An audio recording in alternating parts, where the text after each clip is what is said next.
পূর্ব জেরুজালেমকে রাজধানী করে একটি স্বাধীন ফিলিস্তিন রাষ্ট্র গঠনের মাধ্যমে এই সমস্যার দ্বিরাষ্ট্রীয় ভিত্তিক সমাধান এখনই বাস্তবায়ন করতে হবে।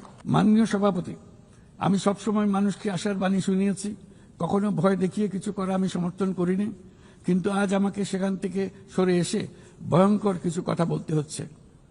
আজ আমি সতর্ক করছি, চরম জাতীয়তাবাদ, অন্যের ক্ষতি হয় এমন ভূ রাজনীতি এবং অন্যের দুর্ভোগ ও পীড়নের প্রতি ওদেশশূন্য বহু দশকের পরিশ্রমে আমরা যে অগ্রগতি অর্জন করেছি তা ধ্বংস করে দিচ্ছে। এর সবচেয়ে মর্মান্তিক চিত্র আমরা দেখেছি গাজায়।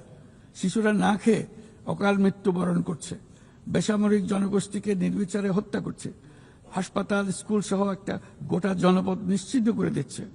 জাতিসংঘের স্বাধীন তদন্ত কমিশনের সাথে আমরাও একমত যে আমাদের চোখের সামনেই একটি নির্বিচার গণহত্যা সংঘটিত হচ্ছে।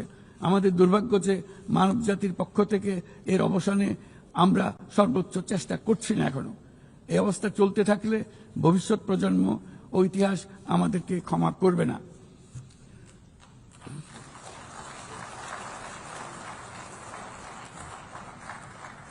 বাংলাদেশের জনগণ এই বিশ্বের বিবেকবান নাগরিকদের পক্ষ থেকে আমি আবারও জোরালো দাবি জানাচ্ছি যে পূর্ব জেরুজালেমকে রাজধানী করে একটি স্বাধীন ফিলিস্তিন রাষ্ট্র গঠনের মাধ্যমে এই সমস্যার দ্বিরাষ্ট্রীয় ভিত্তিক সমাধান এখনই বাস্তবায়ন করতে হবে।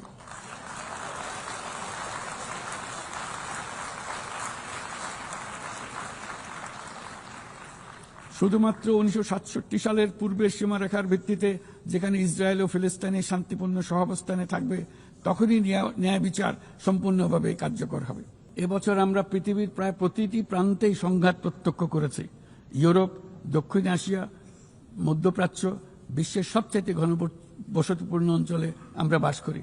বিশ্বের আর কোনো অঞ্চলে এত সংখ্যক পারমাণবিক অস্ত্রধারী রাষ্ট্র এত অল্প দূরত্বে অবস্থান করছে না।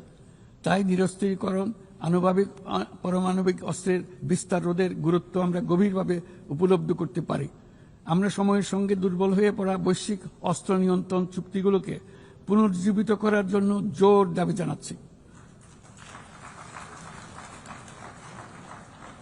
বিশেষ করে মধ্যপ্রাচ্য ও দক্ষিণ এশিয়ায় পারমাণবিক অস্ত্রমুক্ত অঞ্চল প্রতিষ্ঠার আহ্বান জানাচ্ছি। একই সঙ্গে আমরা পূর্ণ স্বচ্ছতার সঙ্গে শান্তিপূর্ণভাবে পারমাণবিক শক্তি ব্যবহারের যে অধিকার প্রতিটি রাষ্ট্রের রয়েছে তার প্রতি পূর্ণ সমর্থন জানাচ্ছি। একটি দায়িত্বশীল দেশ হিসেবে আমাদের প্রথম পারমাণবিক বিদ্যুৎ কেন্দ্র চালু করার আগেই এই বছর আমরা আন্তর্জাতিক পরমাণু শক্তি সংস্থার আওতাধীন পরমাণু নিরাপত্তা ও বর্জ্য ব্যবস্থাপনা সম্পর্কিত যৌথ কনভেনশনে যোগদান করেছি। এই যোগদানের মাধ্যমে সর্বোচ্চ মানের পারমাণবিক নিরাপত্তা ও স্বচ্ছতার প্রতি আমরা আমাদের প্রতিশ্রুতি পুনর্ব্যক্ত করছি।